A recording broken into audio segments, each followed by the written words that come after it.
was many and many a year ago in a kingdom by the sea, where a maiden there lived whom you may know by the name of Lee. My apologies to Edgar Allan Poe. No, I'm going to handle this my way.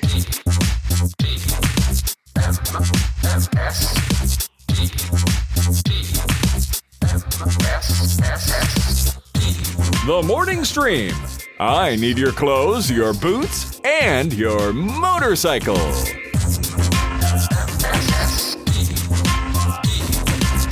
Hello, everybody. Welcome to TMS. This is the morning stream for Tuesday, June 10th, 2025. I'm Scott Johnson. That's Brian Ibbett. Hi. Hurtling toward your ride for the MS people. Correctamundo. Yeah, if nothing else, this the first part of the ride actually gave me a new path that I discovered from... Did I disappear? No, you're good. I was just getting excited about a new path. Oh, good. It's exciting. Yeah, new path, a new road I can take into a little town called White Ranch Farm, and it's west of the big state highway that actually has a decent a really wide bike lane. I can take a little road off of that. Actually, it goes right by that giant spider that we talked about. The multicolored spider thing. Yeah, the geodesic dome spider looking thing. Someone called us about it, and then you sent me an actual picture while you were riding past there. And yeah, I had a different spider in my head. I could probably find that real quick. I was gonna say we never did talk about that on the show. That I did find the spider. It's right behind. So the guy that made that spider also made some really cool Triceratops. Sorry, like, yeah. What is the plural? Tricerati. Oh, here it is. Yeah, we did. Triceptopi. That sounds right. Triceptopi. That's perfect. Nailed it. Nobody lives in this, right? It almost looks like a little dome, but it's I know not. It kind of does look like it would be a cute little mini house, but no, it's There you go, chat. Yeah. What do you think of that? Look at that climbing up the hill there. And that's far from the road. Like that picture, it makes it look like, oh yeah, you can walk right up to it. No, that's just the zoom on my phone. And I'm thinking it's PVC pipe and like painted metal plates. Yeah, it almost looks like different kinds of filament for a 3D printer, almost like you're doing a multicolored print. It's so weird.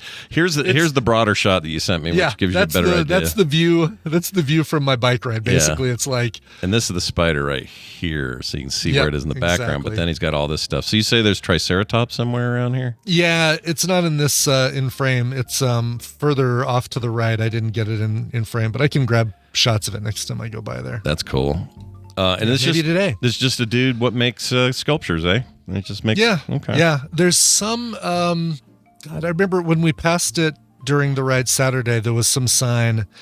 See, when we passed it on Saturday during the big training ride, I had already been riding for about 15 miles and dealing with the sunscreen in my eye. So it was already like hating life. But this, if I do this as the first part of my ride, it's kind of a nice little easy uphill leading into a very pleasant downhill through some beautiful mountain countryside. It's a gorgeous area. What's your temperature right now? Is it hot? Is it cold? Where are we at? It's currently 70 degrees, which means by the time we wrap the show, and this will be the first thing I do as soon as we wrap, it'll probably be close to 75, maybe even 80, which it's sucks. Maybe just 75. It's supposed to get up to 80 as a high today. So, I can click the thing on my watch and see, like it says, here's what the temperature will be at 11. Oh yeah, I'll give you all your times. 79. Yeah. It's a little warm for a ride. It's a little warm. Yeah. It's not terrible, I guess. Not terrible. I'll make it. I was looking at, so we have a high of 91 today in Las Vegas, Nevada. They're having a heat wave already, and they have a high. The low today is 82, meaning overnight 82. Wow. High of 107. If you're on the strip, that's going to be closer to 115. Right. This is like August temperatures. I don't know what's going on in June. That's unbearable. Yeah, I'm glad this is not your concert weekend. No. Well, I hope it clears up by then. Also, I'm glad it's not TMS Vegas weekend either. A bunch of sweaty pigs. You think, Oh, yeah, no kidding. we were all pretty, we're a clean bunch. Yeah. We're not, Our rooms come with showers. Yeah. We use them. Yeah. We're good about that. Yeah, we could stay in the air-conditioned comfort of a casino. It's fine.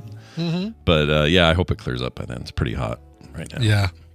Anyway, For it's good to have you all here. We're going to get right into it today and talk about some stuff. I have a quick story. This is actually from the other day. So a day has gone by where I've got to think about it even more, and I still have no answer.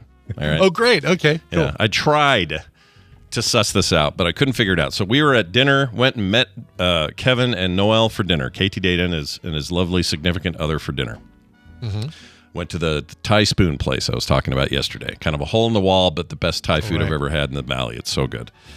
And anyway, we're sitting there, and there's this bigger guy and a younger kid. When I say kid, he looked about 18. But anyway, so it looked like maybe a dad and his son. And the son just looked like a dude, just a kid going, yeah, man, just screw the system, or whatever.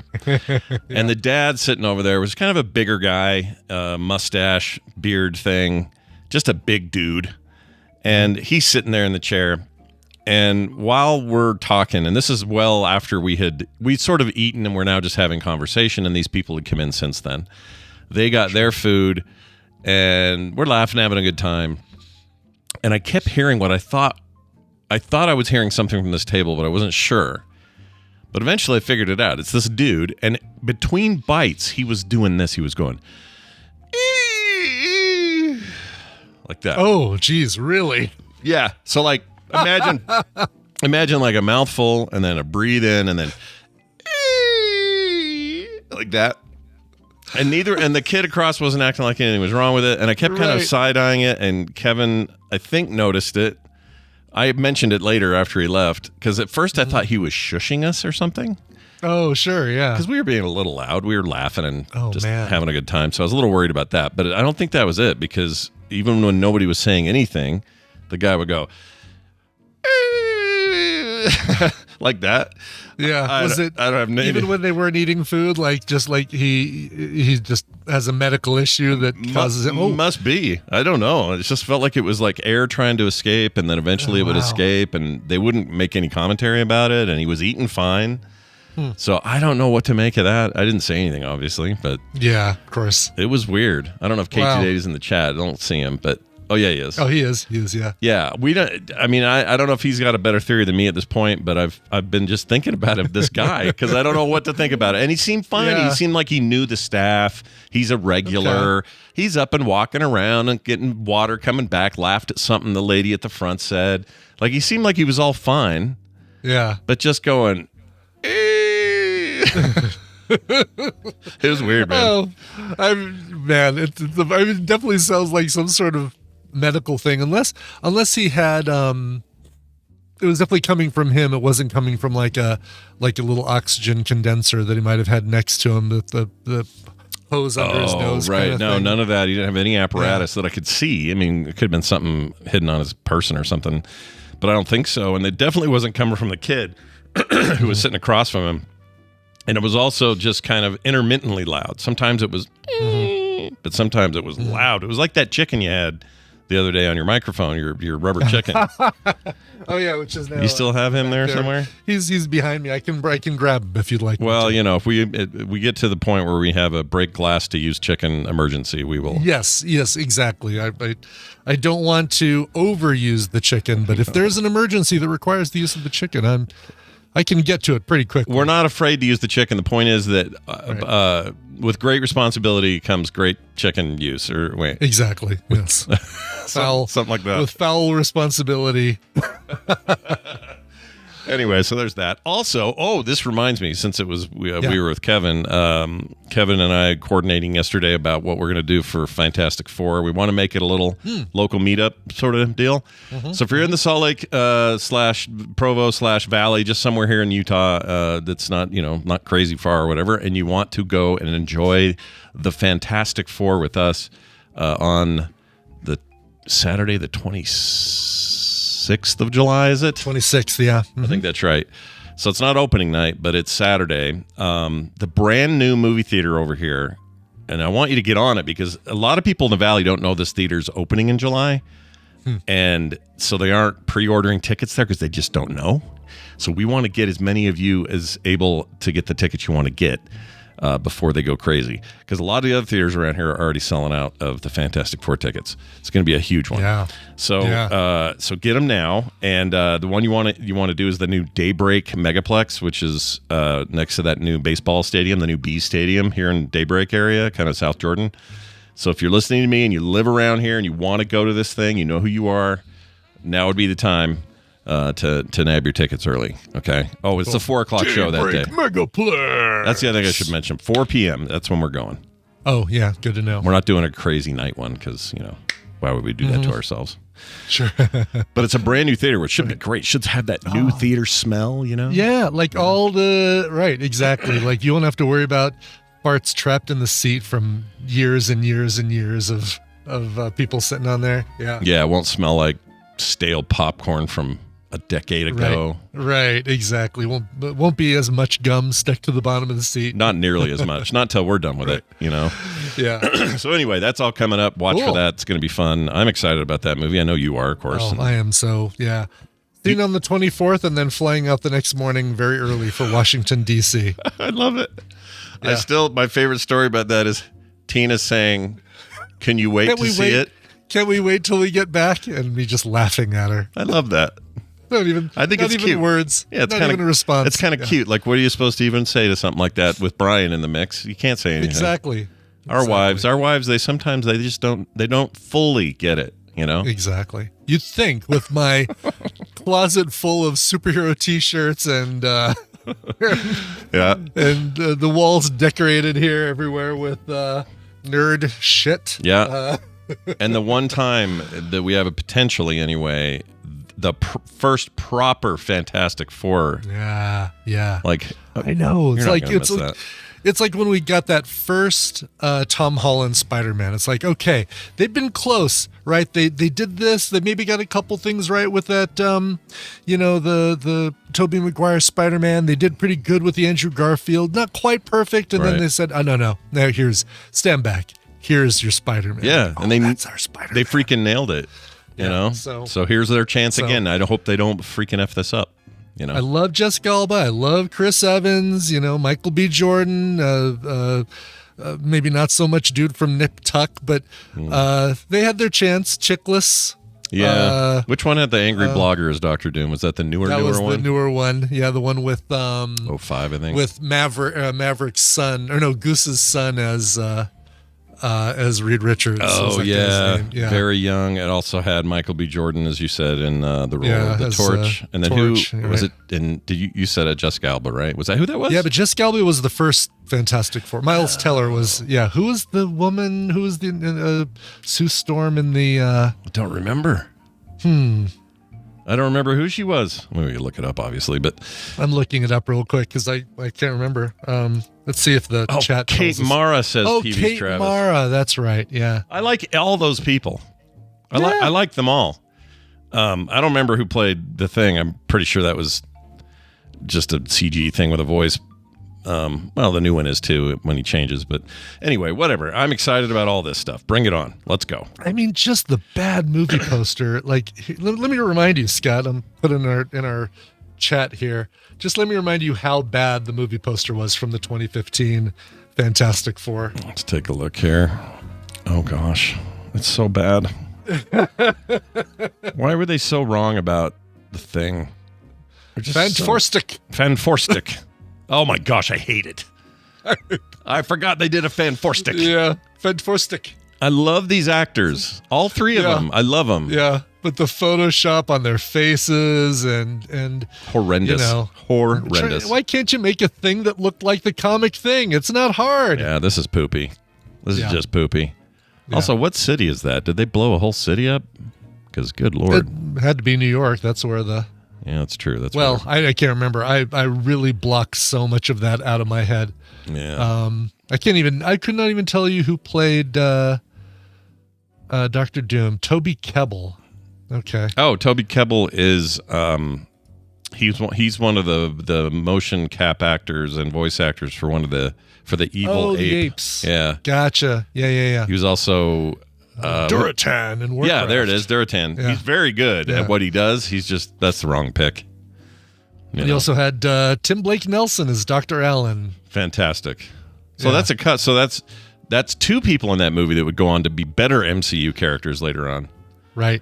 With Michael B. Jordan and him. Michael B. Jordan. Yeah, get to do something else. Also, what does change is coming mean? What does that mean? Is that what it says on the movie poster? Yeah, up at the top. Change is coming. What does that mean? That doesn't mean anything. No. To force it's gonna. Right. You remember all those good Marvel movies you've been seeing from Disney? Well, change is coming. Yeah, that's garbage. Although this preceded it a little, didn't it? Wasn't this 2005 was this? When was this movie? No, that was 2015. That was after we had gotten... Oh, shit. You're right. Yeah, we had gotten a bunch of really good Marvel movies before that. There's so many good movies that year that I forgot this one happened then. I know. Well, one in particular. Yeah, one in particular. Yes. Well, a couple of them, but yeah, that one's the best. We know what it is. I'm not going to mention it. Right. Brian, let's move on to this text we got from Cash Nexus, which sounds like a place I'd like to visit. That sounds like a place I need to bring my card. Yeah. To get some 20s. Do you need a loan to get you through the weekend? Come to cashnexus.com. He says this. He has a word here. He says, no pumpkin and pumpkin spice. What? You mean there are no fajitas and fajita seasoning and no ribs in my rib rub? Where does this madness end? Don't tell me there are no Italians and Italian spice. All right. I have this to say to Cash Nexus. All of babies his and baby oil. All of his things. Like let's start with fajitas and fajita seasoning. Sure. The seasoning is to put on the fajitas. It doesn't imply that it's made from fajitas.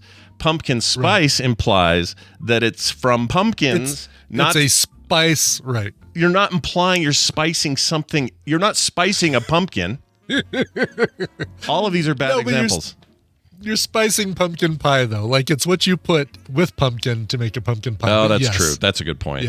Yeah. Okay, from that angle. This is what you put with fajitas to what you put with meat to get fajitas. Yeah, that's a fair point. If that's what he means, if that's the angle he means, then okay, we'll allow it. But I mean, generally speaking, though, if somebody says, here is a drink, it is pumpkin spice flavor. Right. My assumption is... You would expect it to be flavored like pumpkin, not like cinnamon, nutmeg, or the stuff you sprinkle on something. Right. Any more than I would say, hey, I'd like some beef water. Make sure that's fajita seasoned.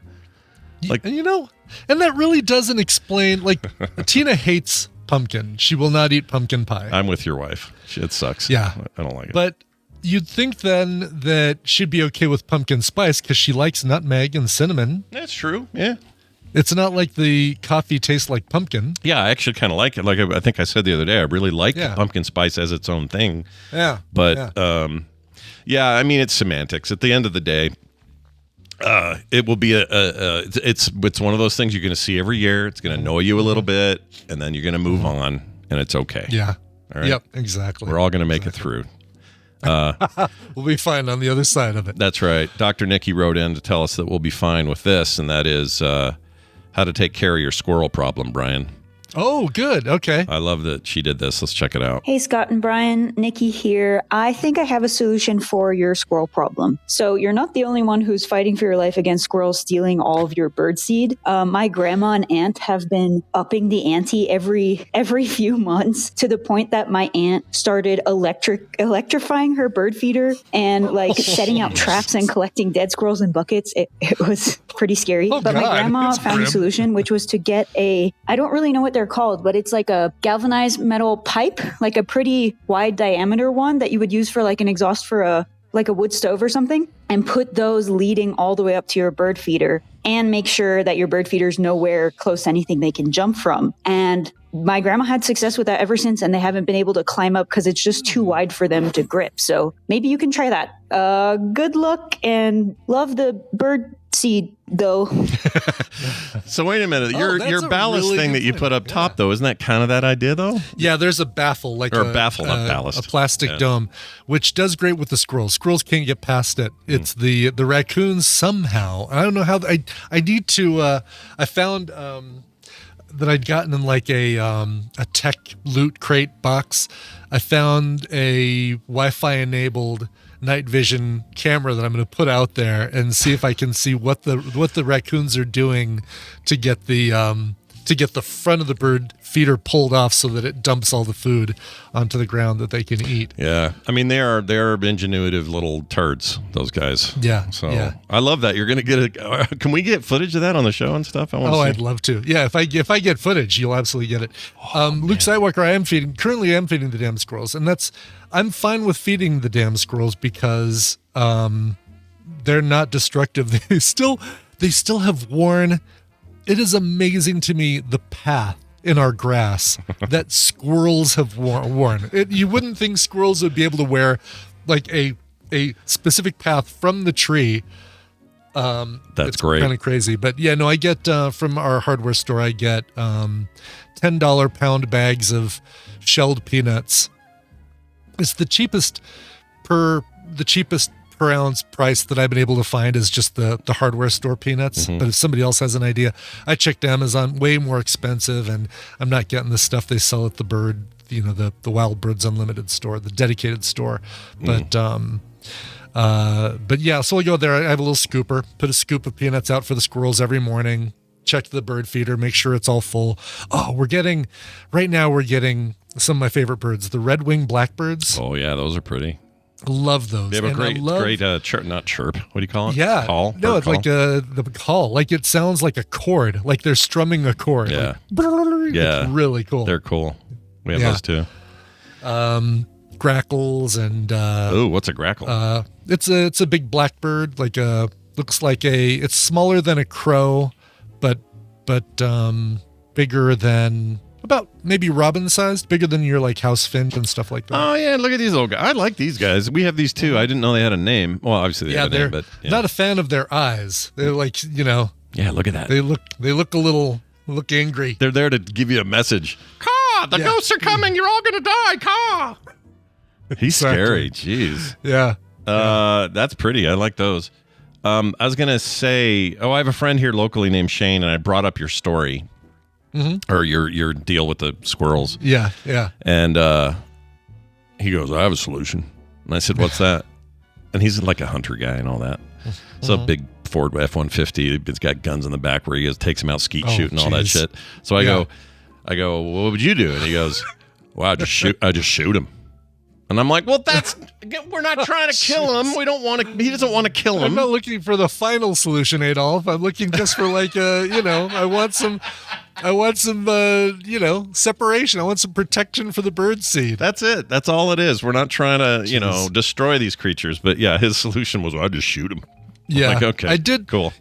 For a while I do have a little humane cage catcher thing that you can put some peanut butter in the end, and then as soon as they step on a little platform, the end that they came in on closes, and then I pop that in the car. I take it a few miles down the road to a really nice park and let them go. Who knows if any of them have made their way back to my area, but it's a park that when I go west, I ride through. And I always just look around and say, hey, squirrels, your friends are doing fine. I've decided to feed them now. That's great. I love that. Yeah, I'm going to, if you ever ask again, how's your friend's squirrel problem? I'm going to say, well, we're not murdering them, if that's what you're asking. Yeah. And when I say we, I mean Brian, but. I was going to say, now it's a raccoon problem, and I just don't have the kind of fun raccoons that the folks have in Chicago. Yeah, those are like super, almost domestic, even though they're mostly wild. But they're, kind-hearted little guys. And yeah. I don't know how you change that. It's a culture thing, man. It's regional. They're just destructive here. Yeah, the Intermountain raccoons are dicks. That's the bottom. And Bobby Ann would say, well, just put out a bowl. So, bring in the bowl of peanuts if the squirrels haven't finished the peanuts, and put out a bowl of kibble for the raccoons at night. And it's like, great. Then what am I going to get? Wolves? Yeah. Like, is this just going to keep escalating? Yeah. While Kim was out there, Bobby Ann threw a rack of ribs out there. Oh my God! I know. Really? Yeah, and I don't know if they were. I didn't ask her, dig in, but I don't know if they were full, ready to go. These are all ribs ready to go, or is were it they leftovers? The leftover ribs? Yeah, could have been that. Just letting them chew on the leftovers. But pretty wild. But yeah, that's what you got to do, Brian. You gotta wine them and dine them for them not to be dicks. I'll just make a little hand scanner to access the peanuts, because as we know, my hands won't scan. Which movie did that happen in? The first or the third? No, it was the ride at Disneyland. Oh, it's like that's why they need the riders to go onto the thing that lifts you up and down. I can't go on there. My hands don't scan. I can't get through the senses. It sucks because every time you say it, I think it's in the third movie I still haven't seen, but it's not. Oh, you haven't? Oh my gosh! Still haven't seen it. I don't know. I just watched it again over the weekend, dude. This many months later, I still cried. I still cried. I have no excuse. I just need to watch it. Oh, wait. This comes before John Wick 4. You need to watch Guardians of the Galaxy 3, and not as a watch along where you're distracted by the chat or any of that stuff. No, you just need to, just on your own. Actually, Kim will watch it. She'll watch it with you. Kim will watch it with you for sure, and she'll cry as well. Carter won't, because Carter doesn't like to cry during things. She won't watch it with you. She will cry if she watches watches guaranteed it. She will. Yeah, she has this thing where it doesn't matter what it is. If there's anything sad in it, or even if it's the final season of something, she refused. Her favorite thing in the world is Samurai Jack. It's her most influential animated thing. It absolutely goes right to the core of the kind of artist she is. Everything about it is inspirational for her, and she loves it. She rewatched a ton of it, but that final season, she cannot bring herself to watch it because she knows she's going to be sad. And she knows it's the end. She's terrified of the new King of the Hill one season, one off revival thing. Because she has just so much love for it. And it's not that she's worried it'll be bad. She's worried about all the sadness around certain people being gone or Bobby getting older. Like she won't even watch the new intro that leaked. It didn't leak, but they let it out. And part of that intro, there's a quick shot of Bobby with Hank, Good Hank, or whatever they named the baby. Cotton Hill's kid that he called better than Hank. Anyway, he's on Bobby's shoulders, and he's older, and Bobby's older, obviously. And he's running around like they have this cool little relationship. Me just telling her that got her all teary. Was enough to get her. That's adorable. Yeah, she ain't watching Guardians 3 with me. Totally. Oh my God, that's really funny. And she's seen it. She saw it in theaters, and she cried. I was going to say, and I think she cried there. Yeah, I remember you talking about it. No, don't wait. That's a good one to watch. ASAP. There's a lot of discussion as far as like, is it the best one? Is it, Dr. Calhoun says it's weak. Other people say nope. A lot of people disagreeing. I would still put one. Oh, see, but two. Would you go 1-3-2, but just barely? I might go 2-1-3, only because. Oh, interesting. My favorite scene in any Marvel movie is the beginning of 2 with Mr. Blue Sky and Baby Groot dancing around while the rest of the team is fighting that giant beast. It's pretty good. If it weren't for that scene, it would be 1-2-3. But because of that scene, it's 2-1-3 for me. And they're all really close. It's not like a big gap. Exactly. They're all really good. But the this is the best Marvel movie pre-Thunder. I'm sorry. This is the last really good Marvel movie pre-Thunderbolts. Okay. So it's like you're Thunderbolts everything is awesome. Everything between Guardians and Thunderbolts. But Guardians 3 absolutely great and worth seeing. If I were people, I would hurry up and see Thunderbolts while it's still in theaters because it was a very good theater experience. Loved it. And you might be able to get it at a discount right now because it's probably just getting close to like, all right, it's almost on Disney Digital and then it'll be on Plus or whatever. Disney Positive. So watch for that. Yep, Positive. Zach on the Round One company, he sent this in. Remember we talked about the Japanese company Round One? Right. Well, we talked about that Claire has... After I described that place called Breakthrough with all the little individual escape rooms, Claire said, oh, yeah, we've got something like that in Ireland. And it's far better because there's less genocide or something. I can't remember what her reason was. But she said it was her version is called Round One. Less genocide at ours. Well, here's what Zach says about this. He says, hello, Squirrel and Bear. I was just listening to your episode 2803. Loose Kangaroos was the title. I don't remember naming it that, but whatever. Yeah. And you were discussing Round One. It's definitely a Japanese chain company. They're everywhere here. I didn't know they made it to America. They offer bowling, karaoke, skating, mechanical bull riding, coin games, video games, phone booths, and even the dreaded claw games. Okay. Some people like so those. this is different. This is more like what we had here called Main Event, or have here.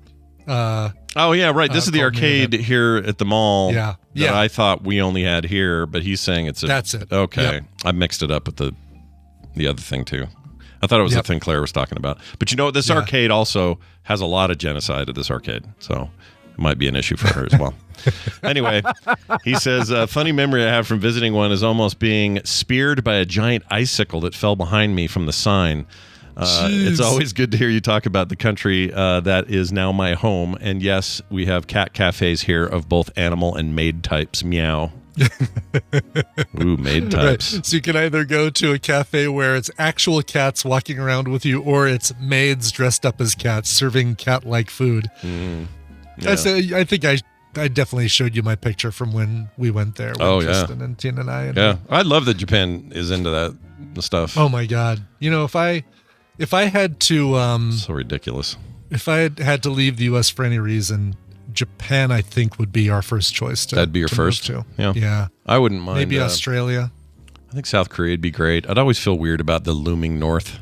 You know. Mm-hmm. Yeah. But or England. England, actually, England would be really. You know, I've got family there. I've got. All my favorite bands are there.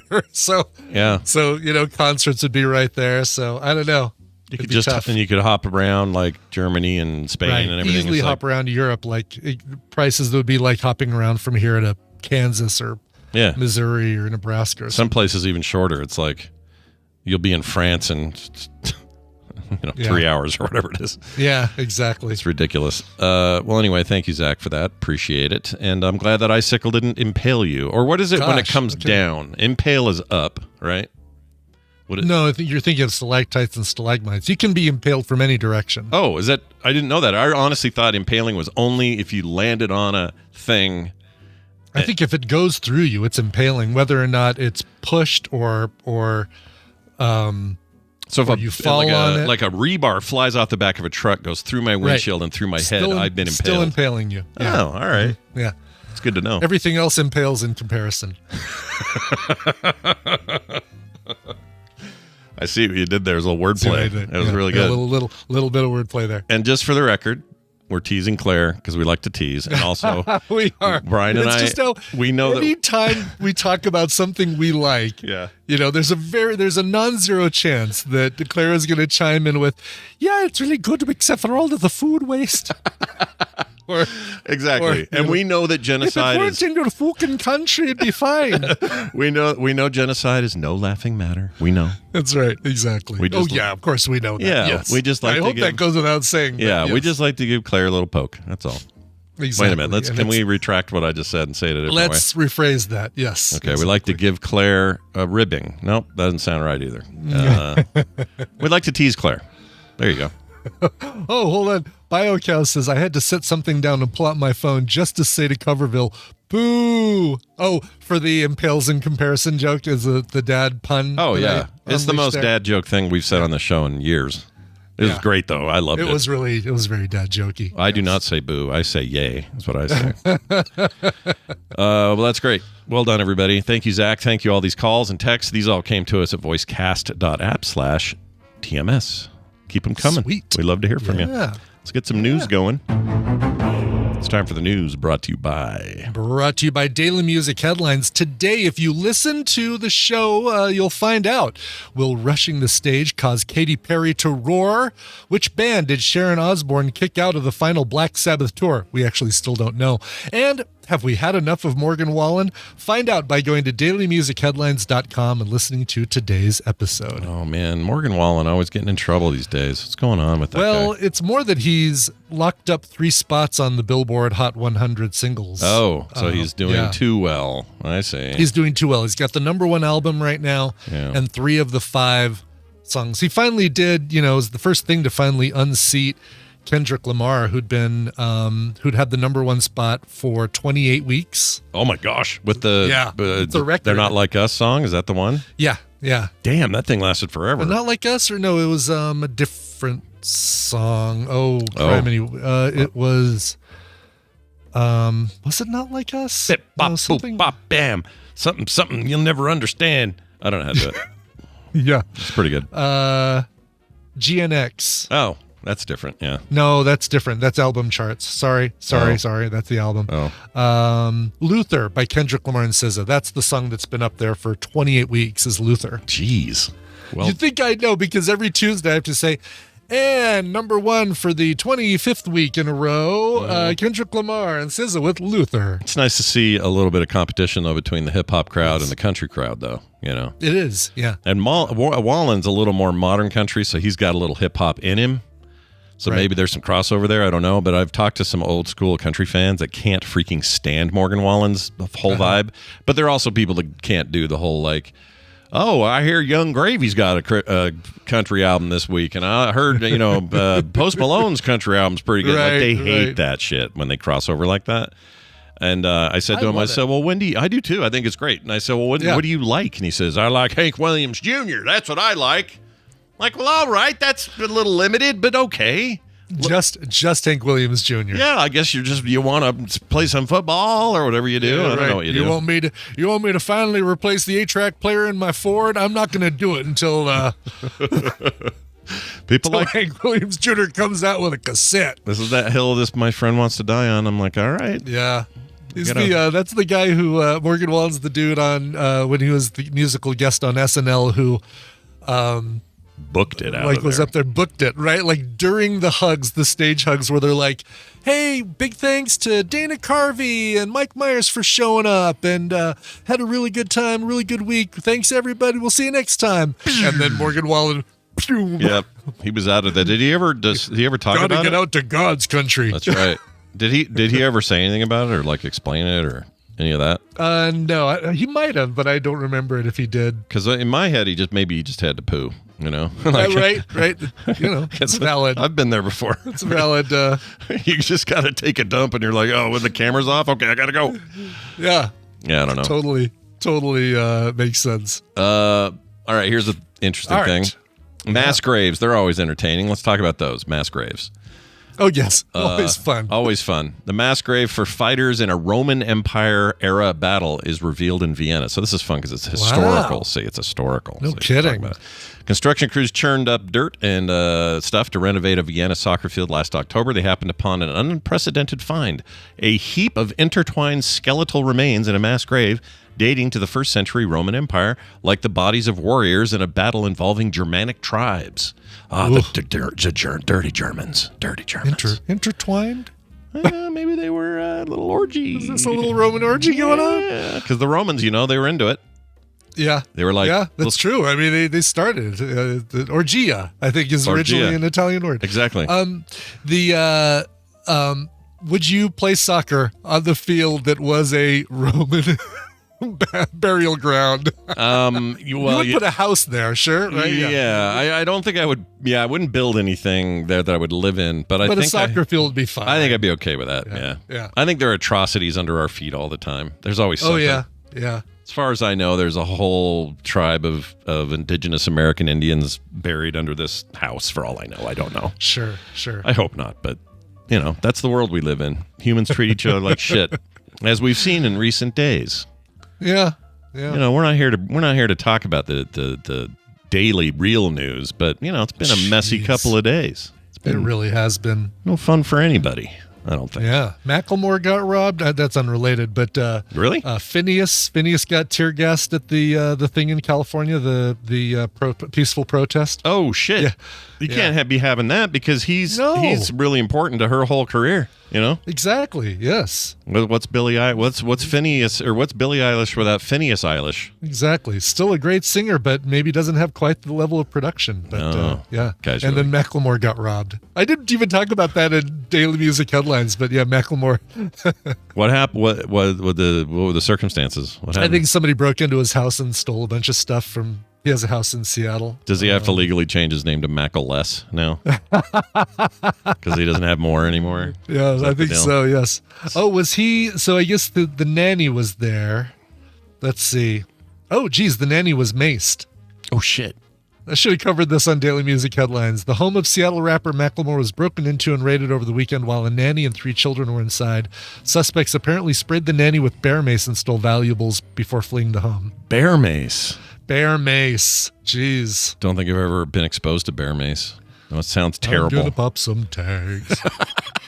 Oh, yeah, that is Macklemore. I always forget what Macklemore's songs are. I never remember that that's a song. Thrift Shop is the only one I can. I know there was another one that was more of like a positivity anthem kind of thing. I couldn't remember what that is, but Thrift Stop is the only thing I can think of. Were they his kids that were there? They must have been terrified, those poor kids. Let's see. I would assume so. Just a maid and 3 children, without saying they're his children, is a weird. It is weird, right? Yeah. Maybe the maid had kids and was just there. I don't know. Just house sitting or something. Yeah. I don't know. Well, I hope they get their stuff back. I hope the maid's okay, and may all of Macklemore's children be okay. Yeah, there you go. Well, anyway, these guys churned this stuff up, and they're now going to make a bit of a presentation out of it because the bodies of 129 people have been confirmed at the site of this place called Simmering. It's kind of a neighborhood in Vienna. Really simmering. Simmering. The evacuation teams also found many dislocated bones and believe the total number of victims topped 150, a discovery never seen before in Central Europe. With the context of the Roman acts of war, there's no comparable finds in fighters, said Michaela. Shit. I should know that. I know Michaela's. I don't know what's wrong with me. Who led the archaeological dig. There are huge battlefields in Germany where weapons were found, but finding the dead, that is unique for the entire Roman history. So that's pretty wild. If what they're telling is true, the Romans killed people and buried them in mass graves? No. No way. Oh, I'm sure they were nothing but nice all the time. They're the German or the Russians. It's kind of cool. Romans. I'll be curious to see what they do as far as like a memorial or a museum or something. Yeah, I think this is it's a historical find worth digging more into. Mm-hmm. But also a good lesson. Don't kill each other and make mass graves for it. Yeah, I know we do that a lot as humans. Maybe we should learn. We could learn from our history. Maybe fewer mass graves. Let's more love, fewer mass graves. Yeah, that'd be great. Let's fly over to something a little different. Pokemon-shaped Cheeto sold for $87,000 and $840.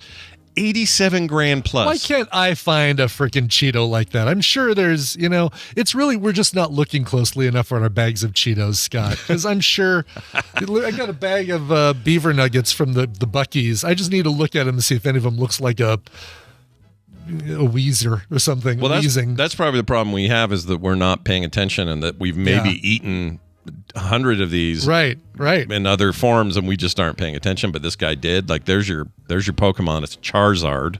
Oh yeah, that's right. I remember seeing that. Yeah. I mean that is a great looking Charizard. Oh, it's excellent. Like that's as formed as you're going to get. In fact, that if it didn't look like a Charizard, you'd be mad at Cheetos Frito-Lay for making such a nightmare Cheeto because that is not what you've been promised. Right.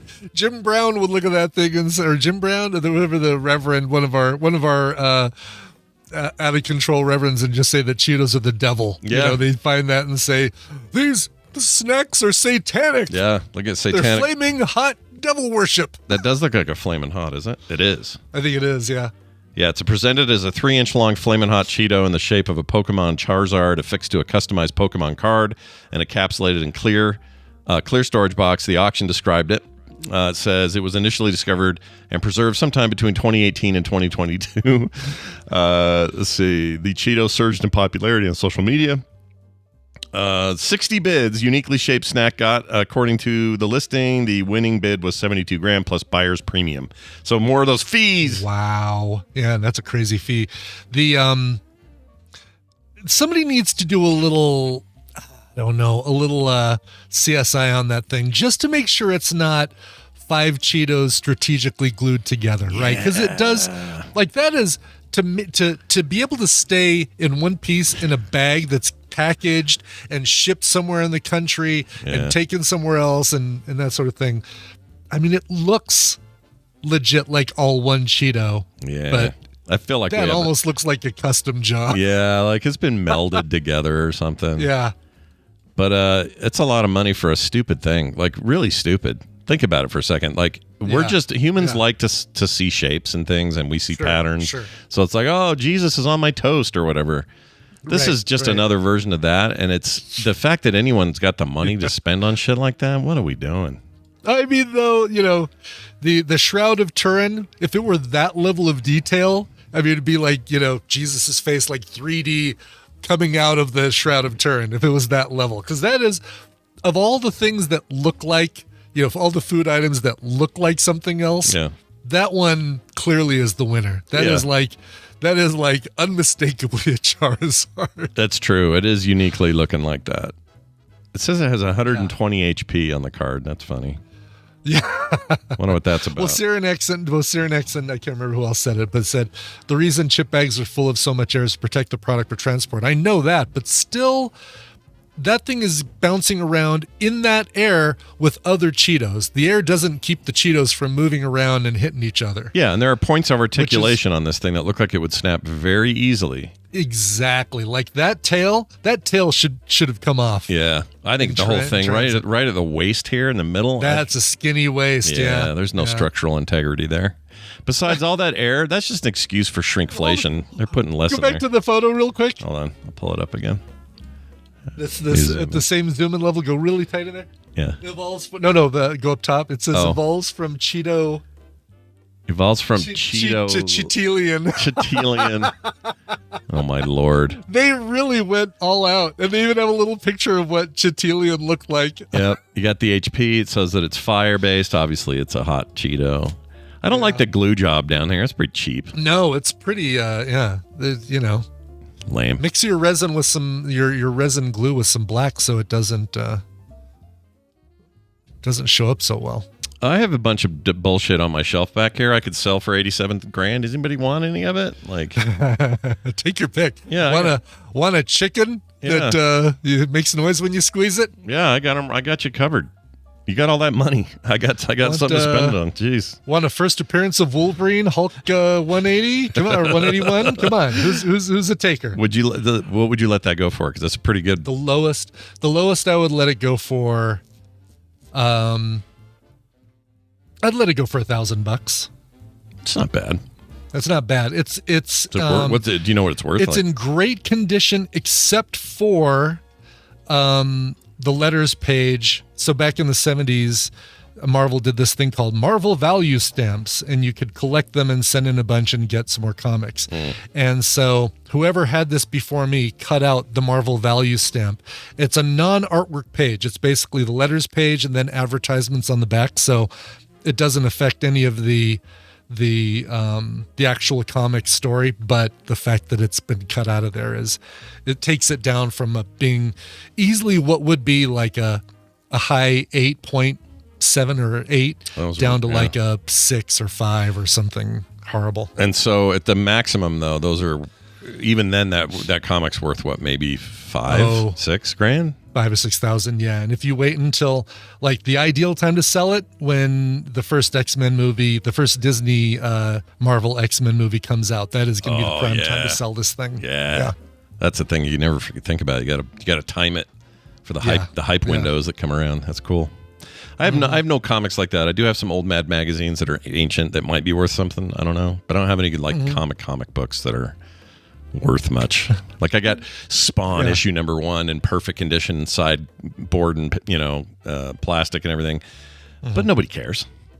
Yeah, nobody cares. Nobody's buying Spawn number 1 for anything. The 90s were flush with copies. They're not rare. Exactly. We were told like, this is brand new number 1. It even said on the thing, collector's item. If it said collector's item on the front, you knew it was not going to be a collector's item. No, that meant they were going to print way too many of them. It wasn't going to matter. You know? Here's a funny thing. Hulk, like if you Google Hulk 181, it does like Hulk 181 for sale. Hulk 181 CGC 9.8. The 5th or 6th item down is Hulk 181 value stamp. Oh man, see, maybe the stamps the stamps worth a bunch of money. They're probably worth something. I don't know. Maybe I wonder if that was a rare. Here we go. Reddit 2 years ago, about to pull the trigger on a Hulk 181 CGC question about Marvel value stamp. So this is one where the person apparently did cut out the Marvel value stamp, and they asked, the sender 1A was missing the stamp, and he came back with no note as such and was graded blue. Maybe it was another, but it was about a year ago. Oh, never mind. Yeah. I found one that they classified as a 7 on your scale that you mentioned. The pages are a little off white, that sort of thing. But overall, pretty good condition. That sold for $3,120. So interesting. You might get pretty good money if you hold. Maybe I could get around. over a couple thousand for it. Yeah. I need to. This is one where I definitely would need to get it CGC. Comic rating code or whatever it is. I would need to get it CGC rated because aside from the stamp, it's in great condition. And if it was I just found a 9. Yeah. Also with a little 9 is left. going to be like 17 grand. 17. Oh my gosh, really? Yeah. You might be onto something decent though. I think you might. I mean, if you plan on selling it, I don't know if you're going to. Yeah, I need to. I wouldn't mind selling it. I do eventually want to sell all my comics. I have a long run of Spider-Man comics that I could sell. Get like a whole white box somewhere. There's a stack. I think of the first appearance of Scarlet Spider, like when the Jackal cloned Peter Parker before he became the Scarlet Spider, and there was the clone that the Jackal made of Peter Parker. Oh, right. That's pretty good. Yeah. That's in really good condition. Like this is the only one where I've got a really good comic with a really bad cutout issue, cutout problem. Yeah, the biggest issue I have is when I would read comics, I really read them and they kind of wrecked them. They're not right because comics are meant to be read and enjoyed and stuff like that. It's like toys and like people want to keep it in the original packaging. I'm like, what's the point? Even today, I'm like, if I get something today, I want to tear that out and open it and hold it and exactly put it in compromising positions with a Barbie, like you do, like everybody does, right? Oh, I have the original Frank Miller Wolverine limited series signed by Frank Miller. Ooh, that would be cool. That's one I'll probably. I need to get bored and I'll sell that one. I'll put that one in CGC and see what I get for it. I like it. All right, we're going to take a break. When we come back from this break, we are going to call our friend Amy, and we're going to talk about reading books and stuff. She's out on the road somewhere. She had to go somewhere, so I think it'll be on her phone, which is totally fine. I think we'll end up just like ringing her on Discord, but she's coming up. So get ready, get your reading eyes on, get your old school entertainment, thinking. Yes. Don't think about movies and TV for a minute. Think about books, paper. Think about books. Exactly. So Brian, let's do a song before we get to her. What do you got for us? Well, I've got something that came from Spain. I can't even remember the last time we had a band that came from Spain, but this is a band called Sehore, Sehore. The album is called La Dencia. And this is really good. It didn't sound Spanish to me, but it does sound new wave. Like it feels like right out of the 80s. The song is called Superstar. Here is Sehore. So I hope you've been straight with me, because if I find out different, I'm going to come after you with a pack of dogs. Could I have my pants, please?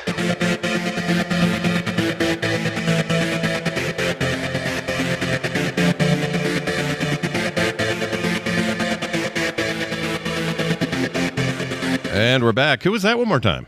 That is Sehore and a song called Superstar from their brand new album. I think it's brand new. Came out this year called La Dencia. Very nice. Sounds like something I might enjoy. I think you will when you hear it. I think you will very much enjoy it. Yeah, for those at home, I don't hear them till after the show because we can't play in real time on YouTube or Twitch or anywhere else. Or on the podcast. Or anywhere. Hey, look who it is. It's our old pal Amy on the line. Let me play your little intro here first. One of the things that I enjoy also is reading. Hey, Amy, what's going on? Are you in the car? Where are you right now? I am in the car. I'm actually going to pull over. There is an elementary school that is nobody's at it, and so I'm going to pull over for safety. You get that sweet in-car speaker going, which is always fun, always easy to hear through. It'll be perfect. Sorry, does it sound like ass? Hold on. Yeah, it's a little assy. Sounds like ass. My wife's car is the worst sounding speaker. It's so bad, and I don't know why.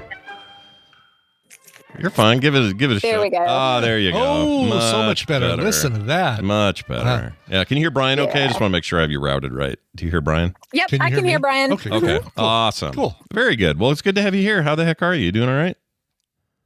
Doing okay. Just had to kip up to Athens this morning to meet with a guy. My mom is 82, and her husband is around that same age, but he's also is a disabled veteran, and basically a grumpy old man, and needs a lot of care. And my mom is not a trained caregiver, and nor should she be at 82. So we're trying to get things organized for her so that she doesn't have to stress over taking care of him all the time.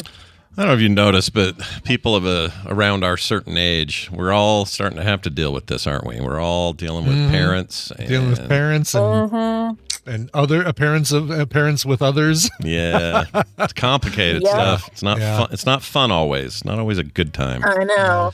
This is the time, like, when I have to deal with this kind of stuff. This is where I get really angry that my sister is not here, because she was 10 years older than me, so this should have been her job. Yeah. I should have been in, like, the support role where I'm like, okay, well, let me know how I can help, and she should have been the one, like, driving that bus. But no, now it's me. Yeah, at the least you would have been, you'd have there'd be a team. You'd be the sister team, getting stuff done, taking care of stuff, and that must be hard. I don't like that. Well, anyway, it's good to have you here, though, and we're going to talk about some reading, some bookage, I got a couple of clips from you today. You want to give us a little preview of what we're getting into? Sure, yeah. So back to, kind of a little from column A, a little from column B this week. So if you want to play the clip from the one marked like _1, this will be some nonfiction. Here you go. Everybody get your realism glasses on. Here you go. Less than 50 years after Thomas Mann published the classic TB novel The Magic Mountain, tuberculosis and the sanatoria that supported TB patients was mostly a memory in Europe. For one example, take Switzerland, where the Magic Mountain is set. By 1970, Switzerland saw fewer than 10 TB deaths per 100,000 residents. However, in many new nations emerging from colonization, from Vietnam to Sierra Leone to Belize, rates of tuberculosis remained very high, partly because of the poverty and malnutrition that make TB more likely to develop into active disease, and partly because the cure, so well established in Europe, the US, and other rich countries, was almost never available to poor people living with TB. In her book, An Introduction to Global Healthcare Delivery, Dr. Joya Mukherjee explains how in the years after formerly colonized nations achieved independence, when the recently created World Bank offered loans to poor countries, the bank's policies profoundly shaped the healthcare systems in those countries. Restrictions on how much governments could spend and how they could spend it led to tragic underfunding of healthcare and education systems. By the late 1980s, Mukherjee tells us, health budgets in many African and Asian countries were less than $5 per person per year. Jeez. Wow. Well, that's depressing, right? That right there, that little statistic. My gosh, dude. Right? Yeah. Yeah. So this is from a book called Everything is Tuberculosis by John Green. And it is that John Green, the one that wrote The Fault in Our Stars and Paper Towns and all that. So yeah, this was like a passion project of his when he learned that the number one global killer of human beings is still tuberculosis. Really? Tuberculosis kills more people annually than cancer or heart disease or, gun violence, any of those. It smokes them all. And for a disease that is completely curable and has been for many decades, that is ridiculous, right? Yeah. And it's all because of economics and funding. And he actually he took this on because he and his brother Hank have become very passionate about doing a lot of charity work and things like that. And they started working with this group called Partners in Health in Sierra Leone, and they were mainly looking at things like childbirth, like infant mortality and maternal mortality rates in Sierra Leone, which are really, really high. And so in doing that work, when he traveled there, he actually toured one of their medical facilities, and he met this guy named Henry. And he was like, oh, he's such a cute kid. You know, he was like, you know, about waist high to John, and he was kind of touring him around and showing him everywhere. And then later on, he was talking to one of the nurses about Henry, and she said, oh, he's not a little kid. He's 17 years old. And it was because he had tuberculosis, and so his growth was stunted partly due to malnutrition, but also because of the TB and everything. And they were concerned because he had resistant TB, and so it was very, very difficult for them to treat. Whereas here, you know, if you have TB, you go, you get a shot, you know, you're fine. Yeah. And this the thing we called Lunger's disease in the cowboy times. Is that what this is? It is, isn't it? Yeah. Yeah. Same thing. It is. It's what Doc Holliday died from. Yeah, it's all of that. Yep. And they called it consumption. Oh, yeah. And he talks about that for a while, like it was a very fashionable disease because part of it was it made you very thin and gaunt, and you know, it was romanticized a lot. It was, you know, because a lot of people who ended up being writers and poets and these very sort of romanticized figures ended up dying of TB. So it was a very romanticized disease to have for a while, which is kind of crazy to think about. Yeah, no kidding. You know, it always had this like weird, like, you know, I got the rheumatiz or whatever. It's like the old school. Right. Nobody understood it. It just knew that half the town had it, and you had to be careful. In fact, according to the Mayo Clinic, I was just looking this up. Their basic definition is if you get it, this is how you get it. Let's see, where is it? There it is. It said, it is spread. The illness is spread through coughs, sneezes. And then I thought, well, that makes sense. And then she says, and singing. So if you're singing while with TB, you are spreading some TB, baby. That's what's happening there. Yep. Sure. Anyway. Because that forces a lot. I mean, I remember they said that during COVID too, right? Because it was like aerial and like an aerial disease that like singing and talking a lot would actually spread the disease more. I remember that being a thing because I was like, I was kind of freaked out about my mom going to church, you know, because I was like, Mom. Oh, that's a place where you'd be singing, right? Yeah. I didn't think about that because in my head I'm going, where are people? They're feeling sick, they got fevers, they're singing, and then they're not going to the karaoke bars, but that's like you're all clustered together tightly. Yeah. Yeah. No wonder everyone got sick in Vegas from freaking singing in that place. Yeah. Well, that's wild. So is it? Obviously, this is very different from him. He's usually writing books that are, you know, not fictional, kid lit kind of stuff. Sure, that sort of thing. So this is very different. Drama. Yeah. Good. Yeah, it just, like I said, it really kind of got a hold of him because he got super invested in what happened to this guy Henry, and and his treatment in particular, but then just TB treatment and testing, at large. He, in fact, we went to go see him talk when this book was released. He did, a little book tour thing where he did a little bit of a reading, and he had somebody from the CDC came with him. And so they had one of those little chats, like they do.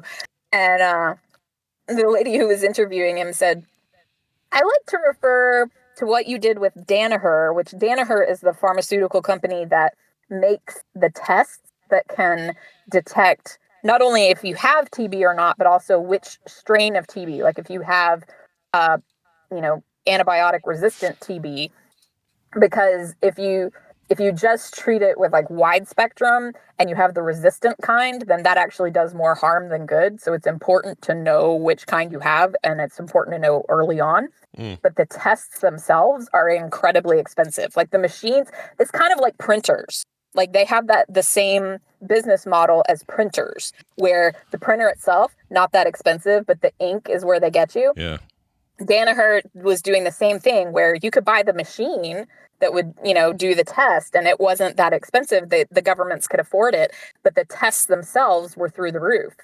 And so he got on social media and, used his extensive social media following to put pressure on Danaher to not, up the prices, because it was one of those things where like the patent was about to expire, but they had a little loophole where they could extend it or something like that. And so they could continue their monopoly stronghold on it. And there was enough noise and enough social pressure about it to where they reversed course. And so he actually made a huge difference in that regard. So it just became this huge passion project for him, and he just got really obsessed with TB. And it's funny, he can almost tell you where, pick a thing, and he says, everything is connected to TB somehow, like the invention of cowboy hats. Ultimately that came from people moving out towards the West because supposedly, back then they thought that it was an air purity thing. And so if you moved out west, really? Yeah, everyone thought a drier climate would do. Like, remember in 310 to Yuma? Sure. They took the sun out to Arizona because they thought the drier air would help him. Humidity was a problem. Turns out humidity is actually area better. Of Asheville, North Carolina, that's like that, where they had like what they called breathing porches. Mm-hmm. Because they thought that would help the TB patients to be able to just go out on the porch and breathe. A breathing porch? Like somebody, was it just a neighbor? Was it somebody got designated as the breathing porch and you all went in there? Yeah, I mean, like they have houses that they called them breathing porches. Yeah, wild. That's crazy. That is absolutely wild. I love the name of a breathing porch. I'm gonna go out to the breathing porch for a while. Oh, I got the vapors or whatever people have. Right. Well, that's wild. That's definitely something to check out. What's the name? The name of the book again? Sorry. The name of the book again is "Everything Is Tuberculosis" by John Green. Reminds me of that Seinfeld episode where somebody, I can't remember the deal. Somebody would say something to Jerry and he'd go, tuberculosis. And he'd say, yeah, but something, tuberculosis. And he just keeps saying tuberculosis. I can't remember what the deal is. Just ringing a bell. Yeah, it's a weird episode. Anyway, all right, let's get to your second recommendation here today. What do you have? Yes. So the second one is definitely fiction. And I'll set this one up a little bit and say that the entire book is not read in this style. I wanted to include this clip because I knew you would like it, Scott. But she begins every chapter with like the would-be news clipping from that period, and so she reads it in sort of this like 1940s newscaster style. But it's just that one little clip. It's not the whole of the book. Sure, so. I love that voice, but I'm glad you thought of me because I do enjoy that. All right, here you go. Enjoy. A new Ellington score marking the return to Mars. Special to the National Times. Kansas City, February 5th, 1970. Duke Ellington has been commissioned to compose and perform an original score to celebrate man's return to Mars. The Ellington composition takes about 10 minutes to perform. It includes vocal music entitled Mars Maid to be sung by Ella Fitzgerald. President Morgan and Ellington watched together as the Mars walkers left their spacecraft this morning. This is a tremendous day, the president said, as we take our next step to establishing a permanent presence on Mars, to create a new safe haven for humanity. The performance will be staged in the new White House in Kansas City in mid-August when the second dome at Bradbury Base will be opened and the colonists now in orbit descend to their new home on Mars. The performance will be transmitted to the Red Planet for the enjoyment of the 100 men and women living there. I would listen to daily news briefs by this lady. Oh my gosh, yeah, right? Totally. I love it. That's awesome. Oh my gosh. Yeah, you should definitely. So like I said, she does like a little news clip at the beginning of every chapter like that to sort of give you like the wider context of what's happening at the time. So the name of the book is The Martian Contingency, and it's by Mary Robinette Kowal. This is the next in the series of the Lady Astronaut books. And I love it. It's fantastic. I actually got to go and hear her talk when this book got released as well. I took my daughter, which was super fun.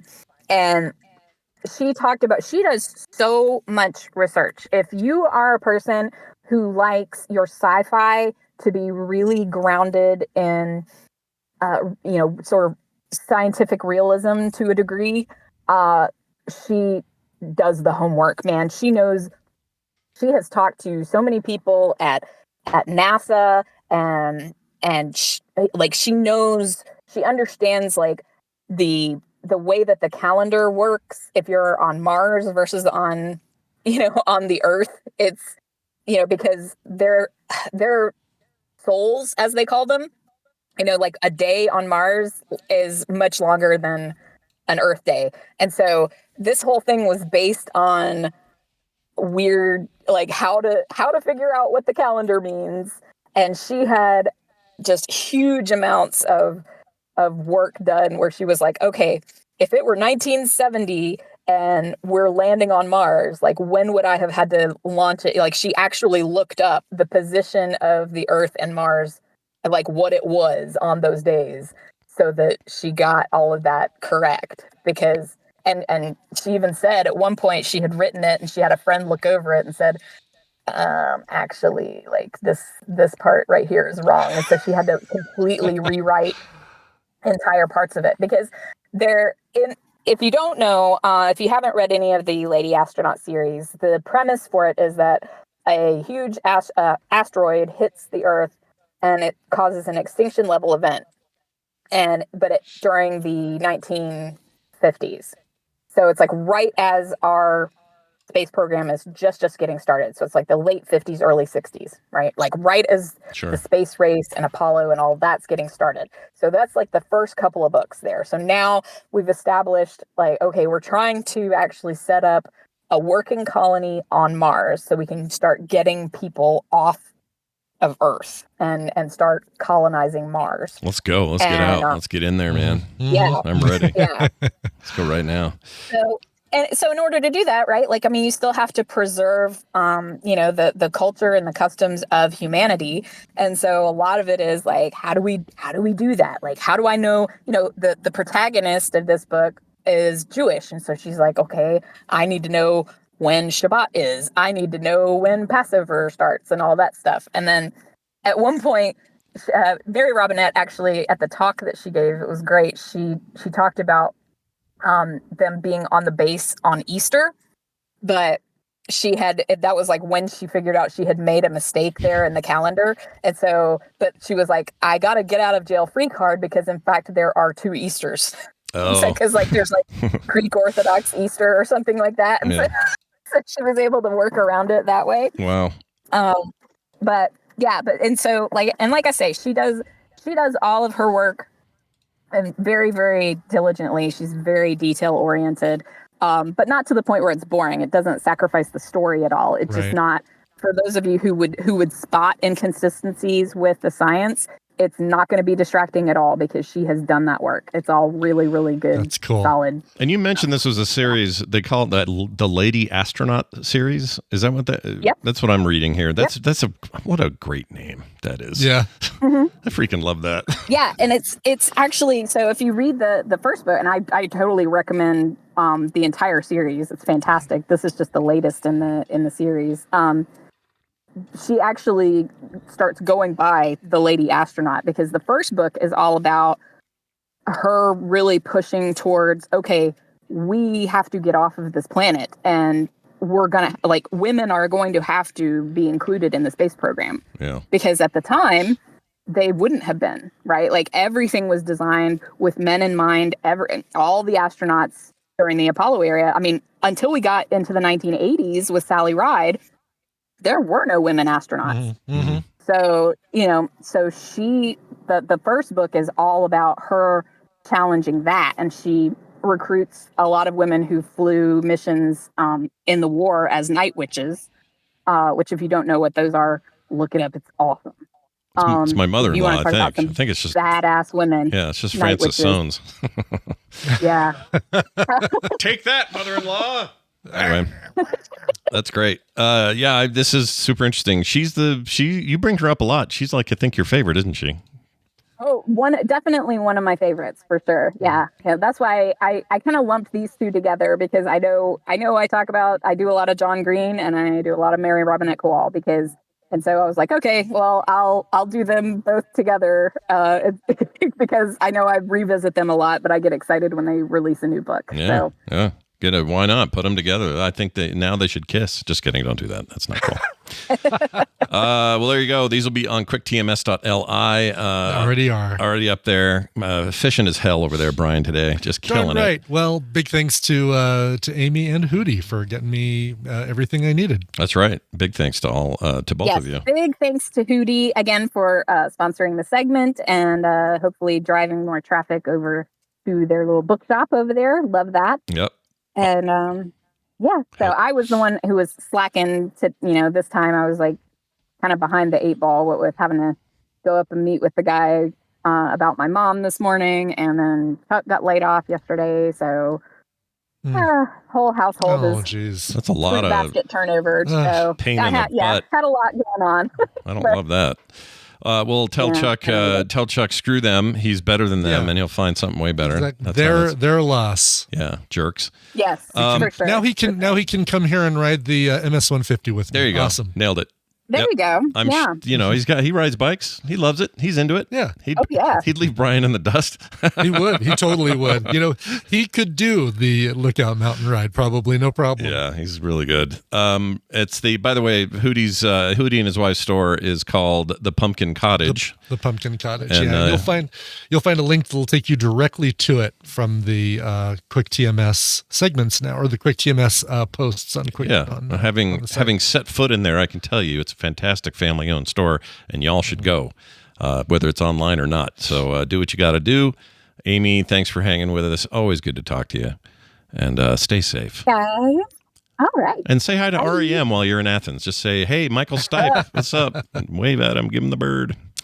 All right. Well done, everybody. That's it for that segment. It is now time for us to decide what's next because I can't remember. Oh, I know what it is. A reminder that Play Retro was supposed to be Monday, but Brian Dunaway rather, had a important medical checkup. It's not anything serious. He's doing good. Just a thing you do at a certain age. He got a colonoscopy. I don't know why I'm dancing around. Yeah. I don't think he'd have any problem with you saying. No. So since the doctor had the tube up his hooter, he needed a day to deal with it. So today we're doing Play Retro at 4 p.m. our normal time. That'll be this afternoon. So check us out, frogpants.tv, 4 p.m. for the live show, or frogpants.com/playretro for the podcast. I think that's going to do it, Brian. That's it. I think we should get out of here. Frogpants.com/TMS for everything except we need a song. Yes, we do. Ryan from Michigan wrote in and said, Brian, you mentioned a few weeks ago that there aren't many good covers of Bohemian Rhapsody. So I want to request the best cover of it. Date doesn't matter. Love, Ryan from Michigan. Well, he's right. I think this is the best version of the best cover of Bohemian Rhapsody. It's by, favorite of many of our listeners, Weird Al Yankovic. This was something that he included on his Alpocalypse album. No, Alapalooza? Alapalooza album from 1993. Usually Weird Al does these medleys, these polka medleys that are all of the top songs around the time that he releases his album. In this case, he just said, nope, we're doing one song. We're doing Bohemian Rhapsody as a polka, and it's fantastic. From the 1993 album Alapalooza. Here's Weird Al Yankovic and Bohemian Polka. Oh, looks like someone just got their ears caught in the audio cookie jar at frogpants.com. Oh, more toppings.